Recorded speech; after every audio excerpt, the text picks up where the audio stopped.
Isang mapagpalang umaga po sa ating lahat. Nabati na po ba natin ang ating mga katabi? Salamat kapatid at kasama kita ngayong umaga. Tunay na napakamabiyaya po ng ating mga pagsamba. Every Sunday, talagang napapagpala po tayo ng salita ng Diyos. At hindi sana lamang po matigil doon na tayo ay napapagpala, kundi sana makita po sa ating mga pamumuhay na talagang isinasaayos ng salita ng Diyos ang ating buhay. Tayo po ay nagpapatuloy sa ating pagbubulay sa aklat ng Ruth. At nagsimula po yun noong nakaraang linggo. Noong isang linggo ay tinalakay sa atin ang mga bagay na kailangan nating bantayan sa panahon ng krisis. At ipinaalala sa atin na bantayan natin ang ating pananampalataya. Bantayan natin ang ating mga desisyon. At bantayan natin ang ating mga pinipili. Sinabi po ni Pastor Manny last week na ang ating mga desisyon ang nagtatakda ng ating direksyon. At maaari din nating sabihin na ang ating mga desisyon ang nagtatakda ng ating magiging kapalaran sa hinaharap. Ang mga maling pasya ni Elimelech at Noemi ay nagdala sa kanila sa isang masamang kapalaran. Naniniwala ako na hindi iyon ang kapalarang nais ng Diyos para sa kanila. Dahil sa mulat-mula pa'y maganda na ang plano ng Diyos sa tao. Ngunit dahil hindi nila ipinagsali ang Diyos sa kanilang mga pagpapasya, nauwi ang kanilang mga buhay sa kalunos-lunos na kapalaran. Sila ang pumili ng kanilang naging masaklap na kapalaran. At sa aklat din ito, naitala kung papaanong si Ruth na isang Moabita ay hindi kabilang sa bayan ng Diyos ay nagkamit ng isang magandang kapalaran.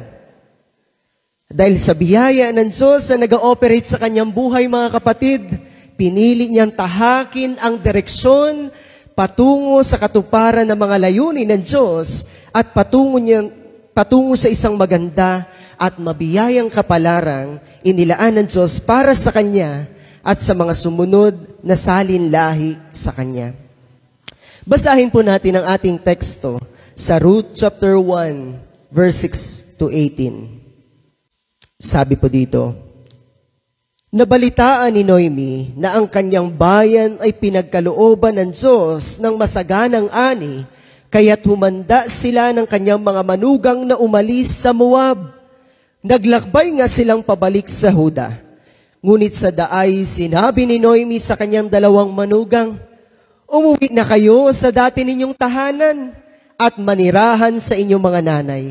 Kung paanong naging mabuti kayo sa mga yumao at sa akin, naway maging mabuti rin sa inyo si Yahweh. Itulot nawa ni Yahweh na kayo'y makapag-asawang muli at magkaroon ng panibagong pamilya. At sila'y hinagka ni Noemi bilang pamamaalam. Ngunit napaiyak ang manugang at sinabi sa kanya, hindi namin kayo iiwan. Sasama kami sa iyong bayan. Sumagot si Noemi, mga anak, huwag na kayong sumama sa akin. Bumalik na kayo sa inyong mga magulang. Hindi na ako magkakaanak pa upang inyong mapangasawa. Umuwi na kayo. Matanda na ako para mag-asawang muli. Kahit na umasa ako makakapag-asawang muli o kahit pa ngayong gabi ako mag-asawa at magkaanak, mahihintay ba ninyo silang lumaki? Alam ninyong ito'y hindi mangyayari. Kaya mag-asawa na kayo ng iba. Pinabayaan ako ni Yahweh at hindi ko nais na madamay kayo sa aking kasawian. Pagkasabi nito'y lalo pa silang nag-iyakan. At hinagka ni Orpa ang kanyang biyanan at nagpaalam na. Ngunit nagpaiwan si Ruth. Sinabi ni Noemi kay Ruth, ang bilas mo'y nagbalik na sa kanyang bayan at sa kanyang mga Diyos. Umuwi ka na rin. Sumagot si Ruth, huwag po ninyong hilinging iwanan ko kayo. Saan man kayo pumunta, doon ako pupunta. Kung saan kayo tumira, doon din ako titira. Ang inyong bayan ang magiging aking bayan. Ang inyong Diyos ang magiging aking Diyos. Kung saan kayo mamatay, doon ako mamamatay, at doon din ako malilibing. Parusahan sana ako ni Yahweh ng pinakamabigat na parusa kung papayagan kung magkalayo tayo, maliban na lamang kung paghiwalin tayo ng kamatayan. Nang matiyak ni Noemi na hindi talaga magbabago ang isip ni Ruth na sumama sa kanya, hindi na siya tumutol. Ngayong umaga po ay pagbubulayan natin ang mga naging pasya ni Ruth na nagatid sa kanya sa isang magandang kapalaran. Bawat isa po sa atin ay nagnanais ng isang magandang kapalaran. Sino nga po ba ang hindi nagnanais ng magandang kapalaran sa hinaharap? Magmula nang tayo nag-aaral pa lamang, nabubuo na sa ating isipan ang magagandang plano natin sa buhay. Nang dumating ang krisis, sina Elimelech ay naging bayan sa pag-aakalang naroon ang magandang kapalaran. At sa pagsisimula ng taong ito, lahat tayo ay nagnanais na palarin. At sa buong buhay natin ay makamit natin ang isang magandang kapalaran. At sa kwento ng buhay ni Ruth, mga kapatid, napapatunayan natin ang isang magandang kapalaran ay masusumpungan lamang sa tunay na Diyos. Amen? Si Noemi na tinawag ang kanyang sarili na Mara, ang sawing palad at ang kanyang mga manugang na si Ruth at Orpa ay pawang mga sawing palad. Pwede nga po natin pamagatan ang kanilang kwento na ang tatlong babaeng sawing palad. Sila'y kapwa naghahanap ng magandang kapalaran. Kaya naman ang mabalitaan ni Noemi na pinagpapala na ng Diyos ang bayang kanilang nilisa noon, humanda silang upang lisanin ang Moab at bumalik sa Huda na kanyang bayan. Ngunit sa daan ay kinausap at hinimok niya ang kanyang mga manugang na bumalik na sa kanya-kanya nilang bayan at kanilang mga Diyos-Diyosan. Mukha naman pong sincere si Noemi na hangaring masumpungan ng kanyang mga manugang ang kanya-kanyang magagandang kapalaran. Naniniwala siya na walang magandang kapalaran naghihintay sa kanyang mga manugang kung mananatili sila sa kanyang piling. Ayaw niyang madamay sila sa kanyang kasawian. Kaya't si Orpa ay nakumbinsing bumalik sa kanyang bayan at sa kanyang Diyos. Ngunit pansinin natin si Ruth ay nagpasyang manatiling kasama ni Noemi sa pagbabalik nito sa bayan ng Diyos. At doon niya nasumpungan ng isang magandang kapalaran.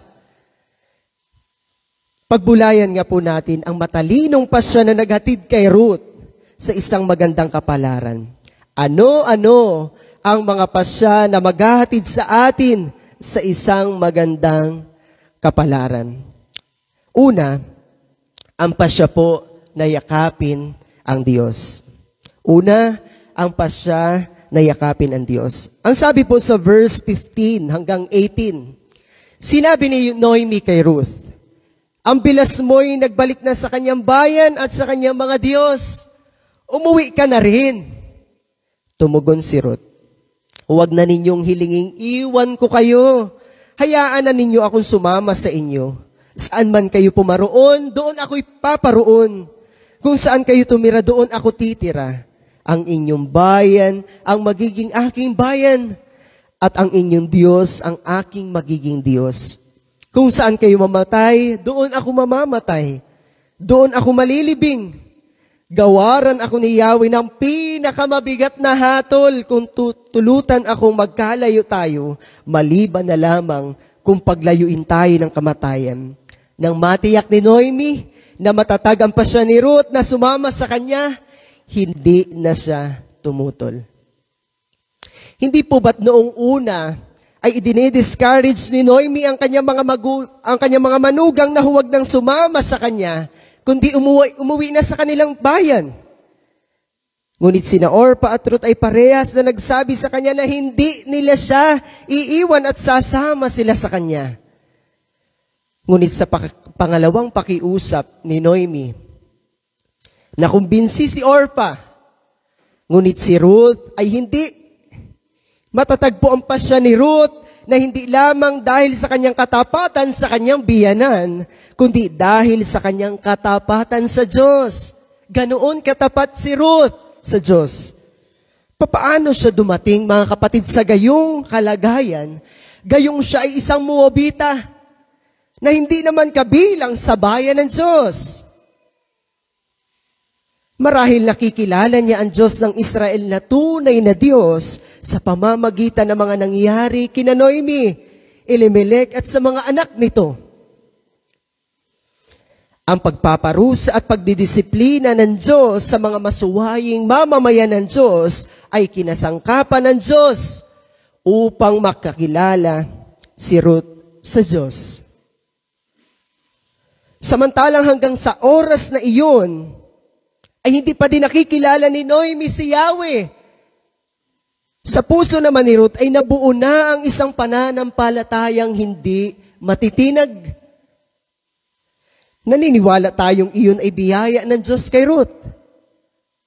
Yung ganong kaugnayan at katapatan ni Ruth sa Diyos ay isang biyaya kung maituturing. Kung papaanong tayo ng mga sumampalataya kay Kristo na hindi naman kabilang sa Israel na bayan ng Diyos, ay binigyan ng Diyos ng biyaya upang makakilala at sumampalataya sa tunay na Diyos. Niyakap ni Ruth ang pananampalataya sa Diyos dahil naunawaan niya na si Yahweh ang tunay na Diyos. Yayakapin natin ang Diyos at ang kanyang kalooban kung nauunawaan natin siya ang tunay na Diyos at kung kinikilala natin siya bilang ating Diyos. Hindi ba't gayon po ang sabi ni Ruth, mga kapatid? Ang Diyos ng kanyang biyanan, ang kanya din namang magiging Diyos. Kinilala niya ang Diyos na kanyang Diyos.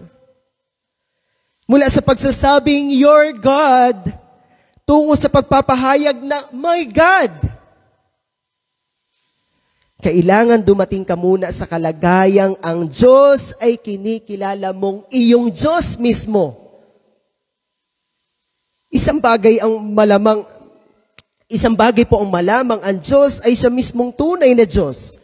At ibang bagay din naman po ang kilalanin ang Diyos bilang ating Diyos na nagmamay-ari sa atin.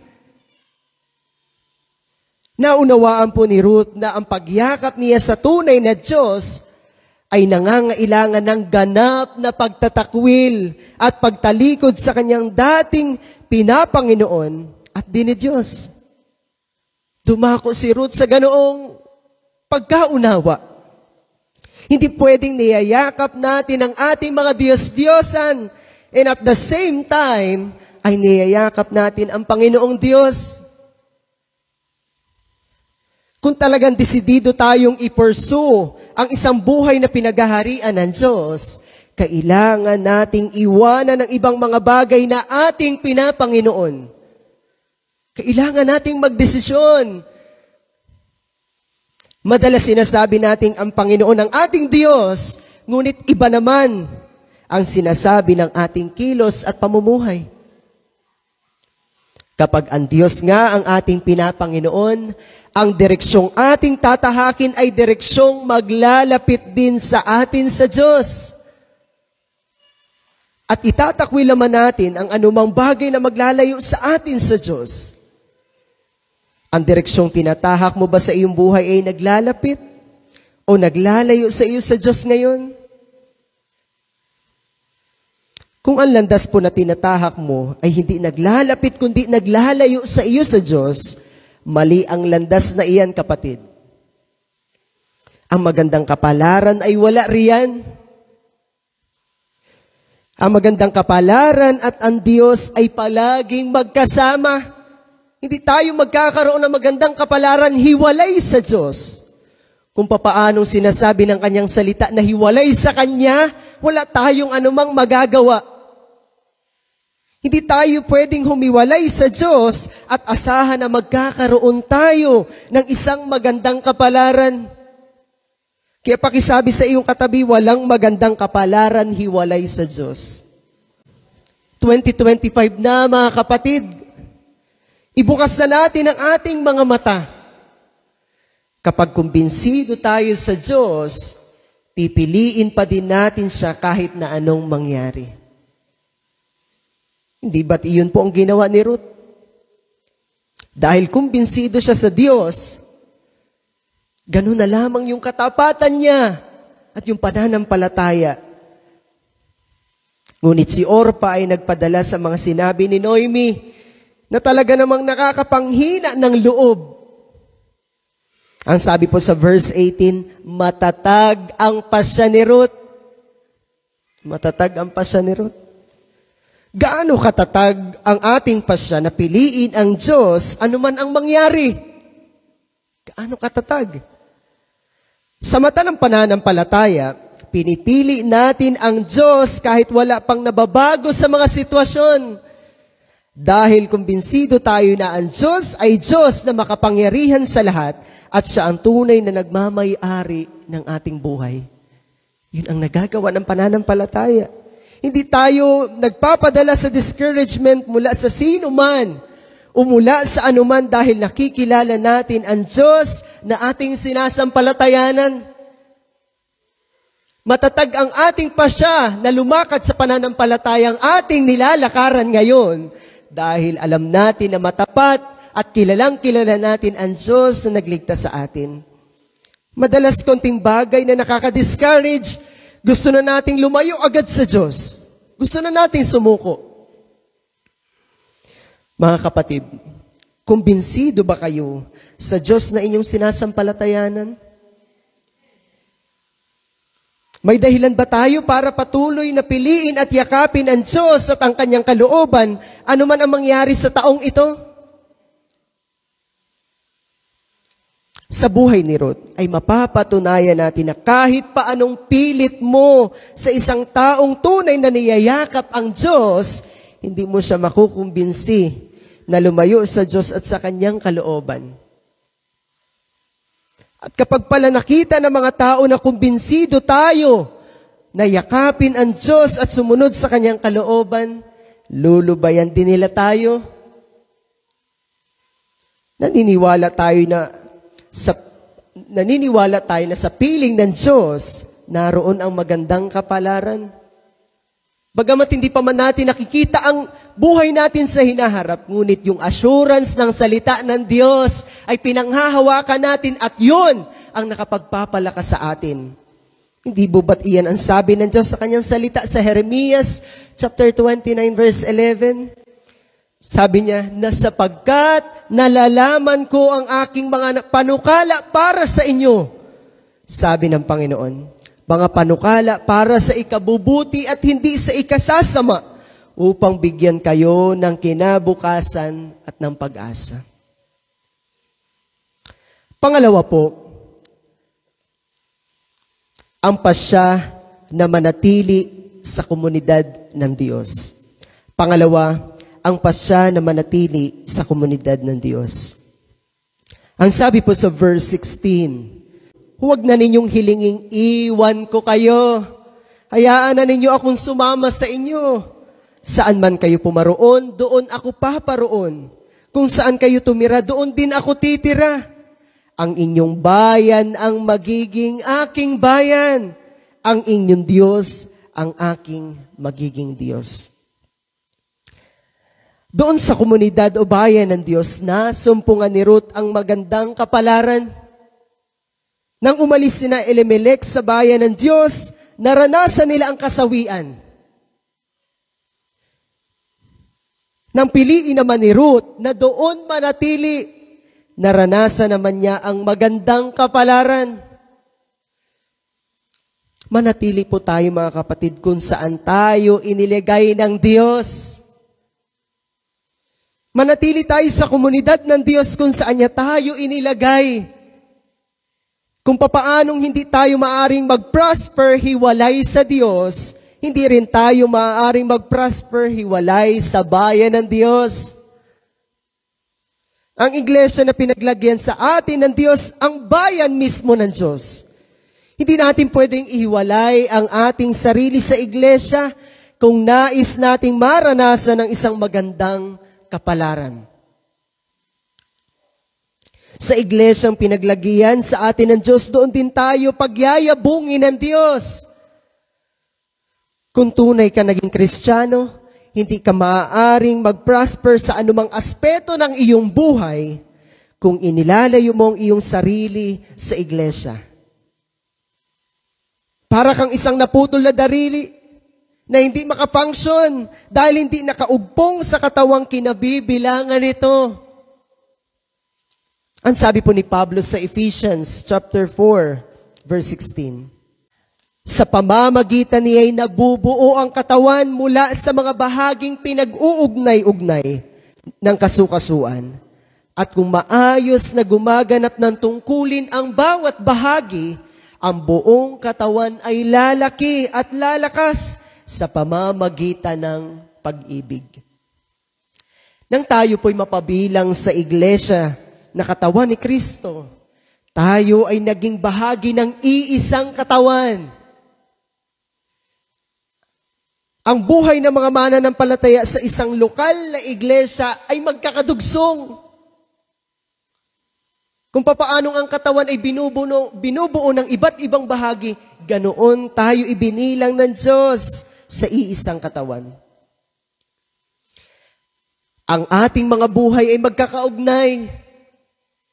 Kung wala ang isa, hindi tayo kumpleto. At kung hindi kumpleto, hindi natin maaabot ang ating full potential bilang isang katawan. At kung tayo ang nagpasyang lumayo sa iglesia, lalo walang mangyayari sa ating buhay.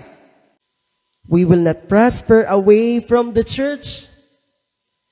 Mas mabuti pa yung mga iniwan natin sa iglesia, may mangyayari sa kanilang buhay kahit na mahirapan sila dahil may kulang.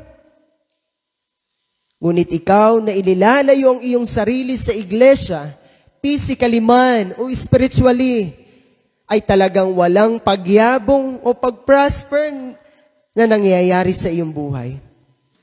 Maaring materially, mga kapatid, ay waring mag-prosper ka, ngunit hindi mo makakamtan ang tunay na kaganapan ng iyong buhay. Ang isang buhay na ganap at kasiyasiya ay masusumpungan lamang sa Diyos at sa Kanyang iglesia.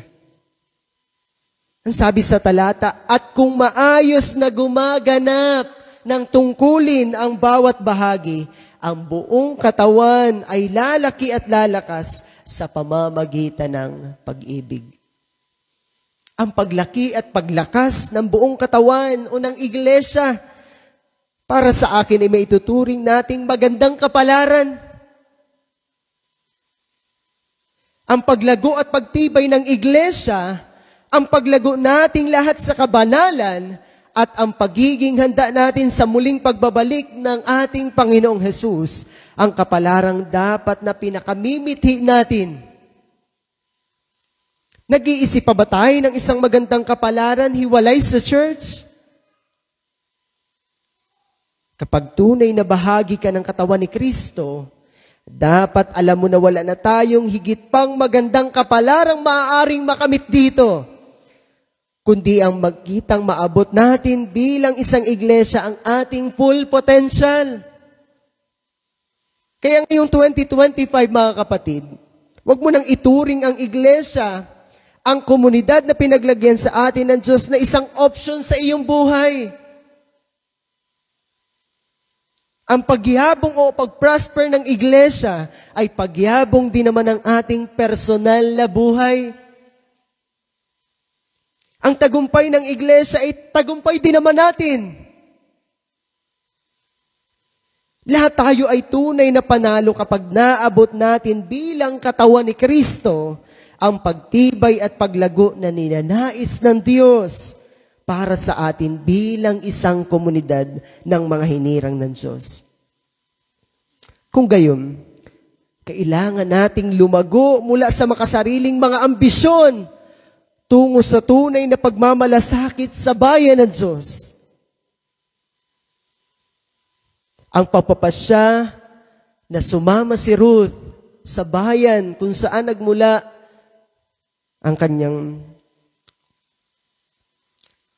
si Noemi ay pagpapasya na yakapin din ang komunidad ng Diyos. Ang tagumpay ng iglesia ay tagumpay din naman natin. Lahat tayo ay tunay na panalo kapag naabot natin bilang katawan ni Kristo ang pagtibay at paglago na ninais ng Diyos para sa atin bilang isang komunidad ng mga hinirang ng Diyos. Kung gayon, kailangan nating lumago mula sa makasariling mga ambisyon tungo sa tunay na pagmamalasakit sa bayan ng Diyos. Ang atin bang iniisip ay para rin lang sa ating sariling kapalaran o para sa kapalaran ng ating iglesia? Ang pagpursue sa isang magandang kapalaran hiwalay sa Diyos at sa iglesia ay paghahangad na makasarili at magsasadlak sa atin sa kabiguan. Ngunit kapag pinipili nating manatili sa komunidad ng Diyos at makibahagi para sa pag-unlad nito, masusumpungan nga natin ang isang tunay na magandang kapalaran. Kapag ang pinakahahangad na natin ay ang pagyabong ng iglesia para sa kalwalhatian ng Diyos, tayo ay nasa tamang desisyon at nasa tamang direksyon. Papaano kung hindi umuwi sa Huda si Noemi kasama si Ruth? Tinatamasa na ng bayan ng Diyos ang mga pagpapala ng Diyos, ngunit nananatili silang nagdarahop.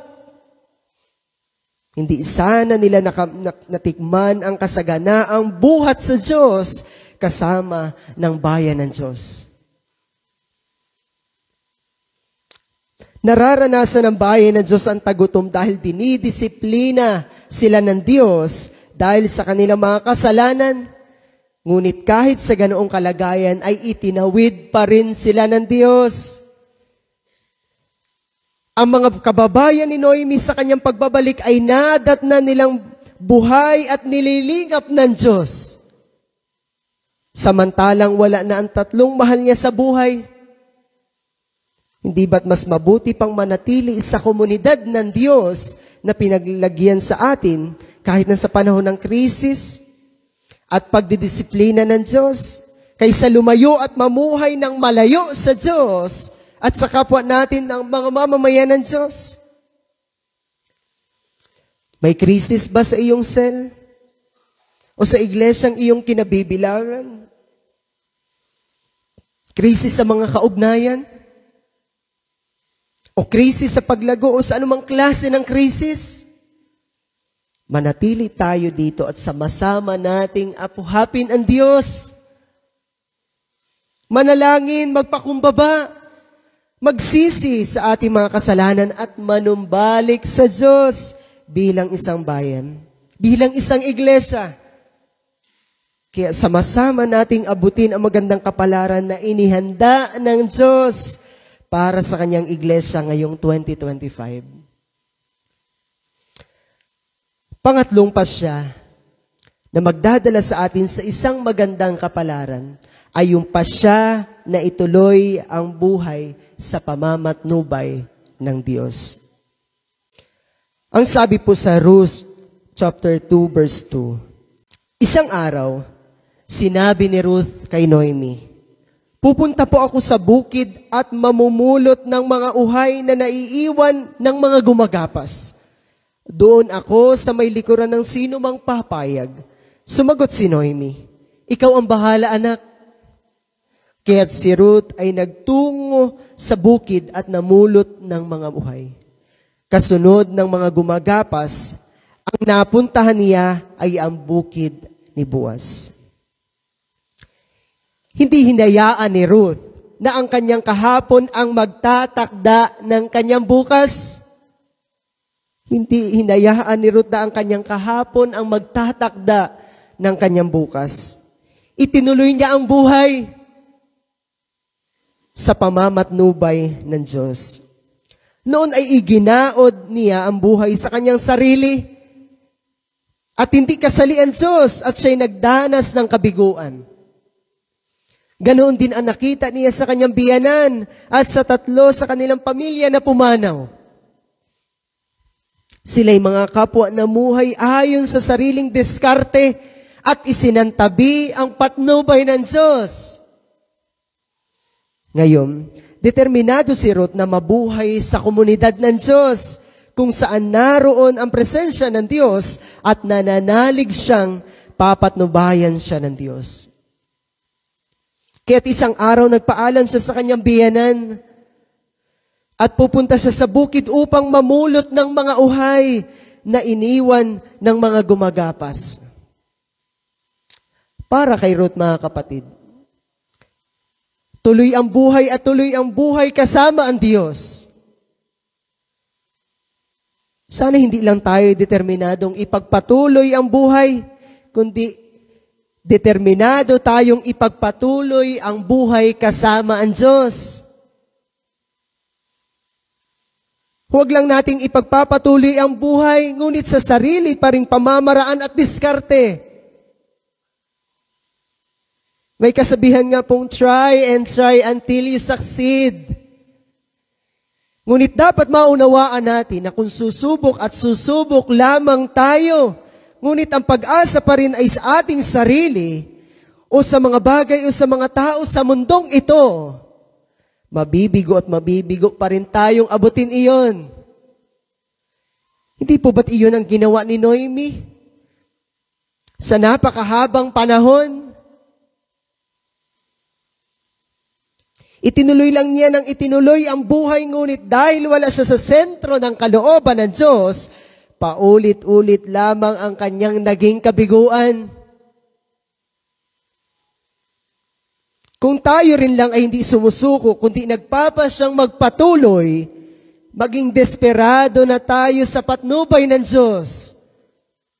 Kung ganun tayo ka-eager na ipurso ang buhay, ganun din tayo dapat maging ka-eager at desperate sa patnubay ng Diyos. Kahit pa ituloy natin ang ituloy ang buhay, kung hindi naman natin kasama ang Diyos, luhat bigati pa rin ang naghihintay sa atin sa pagtatapos ng taong ito. At tiyak po yun, mga kapatid. May pagkakataong kailangan muna nating tumigil at magbago ng direksyon.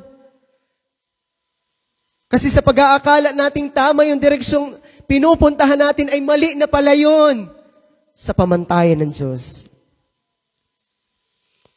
Anong silbi kung tuloy-tuloy tayo sa paglalakad, ngunit mali naman ang direksyong ating tinatahak? Ang gusto mong marating ay Sagada, ngunit ang sasakyan mo naman ay pabatangas.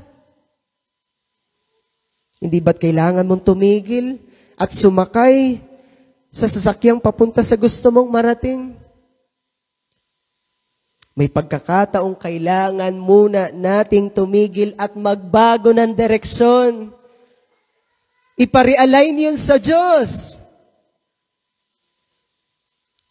Saan ka dadalhin ang iyong pagpapatuloy nang wala ang pamamatnubay ng Diyos?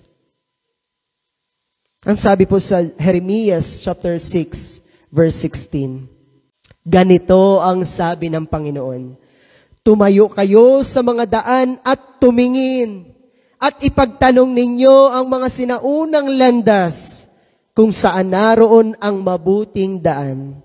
At lumakad kayo roon, at kayo'y nakakatagpo ng kapahingahan para sa inyong mga kaluluwa. Sa Abba version po ay sinabing, stand at the crossroads. At sa Good News Translation naman po ay sinabing, stand by the roads. Kung mali o di kaya'y hindi tayo sigurado sa direksyong ating tinatahak ngayon, mga kapatid. Tumigil muna tayo. Magmasid. Magtanong sa Diyos kung saan ang tamang landas. Yung landas na tinahak ng mga dakila sa pananampalataya na nauna sa atin, yung landas na nais ng Diyos ang asamin natin. At kapag nalaman natin, doon naman tayo lumakad at magpatuloy. Ilan sa atin ang sineseryoso ang paghahanap at pakikinig sa Diyos? Hindi po kaya iyan ang kailangan mong gawin sa pagsisimula ng taong ito? Na seryosohin natin ang paghahanap at pakikinig sa Diyos? Ang kulturang Pinoy, tuwing magtatapos at magsisimula ang taon, ay puro nakatuon lamang sa kasiyahan at pagbibigay kasiyahan sa sarili. Wala namang masama po sa mga celebration o sa mga pagsasama-sama. Ngunit bigyan natin ng sapat na panahon ang Diyos upang ipahayag niya sa atin ang kanyang kalooban at maisaayos natin ang ating mga sarili sa Kanya. Sa ibang mga iglesia, ang pag-aayuno at pananalangin ay bahagi na ng kanilang naging kultura, lalo na kapag tuwing unang buwan ng taon. Maglaan din po tayo ng panahon sa higit na pakikinig sa Diyos at pakikipagniig sa Kanya. Personally man or corporately. At sa lahat ng panahon ng ating buhay, linangin natin ang ating kaugnayan sa Diyos, makinig sa Kanyang salita, maglaan tayo ng panahon sa taimtim na pananalangin, at hingin natin yung direksyong nais niyang tahakin natin, hanggang sa ihayag ng Banal na Espiritu sa atin ang Kanyang kalooban at ang direksyong nais niyang lakaran natin. Kamusta po tayo, mga kapatid? Kamusta ang direksyong ating nilalakaran? Kamusta yung kapalaran na nais nating makamit doon sa hinaharap? Sa pagtatapos ba ng taon 2024, tayo ay puno ba ng kagalakan o tigib ng hapis? Ano man ang naging mga karanasan natin sa mga nakalipas na taon, ang mga iyon ay tapos na at hindi na natin maibabalik pa. Ang kailangan nating harapin ay yung ngayon at yung hinaharap pa. Kunin na lamang natin ang mga aral na itinuro sa atin ng Diyos at magsimula at magpatuloy tayo sa taong ito na nagpapasyang yakapin natin ang Diyos at ang Kanyang kalooban. Manatili tayo at yayabong na magkakasama sa komunidad na ito na pinaglagyan sa atin ng Diyos at itutuloy natin ang buhay hindi sa ating sariling diskarte o sa ating sariling pamamaraan, kundi sa pamamatnubay na ng Diyos. I-realign natin ang ating buhay ayon sa gusto at nais ng Diyos sa atin at hindi tayo gagawa ng sarili nating kapalaran sa ating mga sarili. Ang sabi po ni Pablo sa Filipos, chapter 3, verse 12, at dito po ako magtatapos sa talatang ito. Sabi po dito, hindi sa nakamtan ko na ang mga bagay na ito. Hindi rin sa ako'y ganap na. Ngunit sinisikap kong makamtan ang gantimpala sapagkat ito ang dahilan kung bakit ako'y tinawag ni Kristo Jesus. Mga kapatid, hindi ko ipinapalagay na nakamit ko na ito. Ngunit isang bagay ang ginagawa ko. Habang nililimot ko ang nakaraan at sinisikap na marating ang layuning nais ko makamtan, nagpupunyagi ako patungo sa hangganan upang makamit ang gantimpala ng pagkatawag sa akin ng Diyos sa pamamagitan ni Kristo Jesus, ang buhay na nasa langit. Sana'y kung papaano naging ganoon ang focus ni Pablo na makamtan yung gantimpala sa hinaharap ay ganoon din natin asamin yung nais nating makamit. Sana'y nagdala po sa atin yun ng pag-asa na ang anumang magiging pagpapasya natin ang magtatakda ng ating direksyon. Purihin po ang Diyos.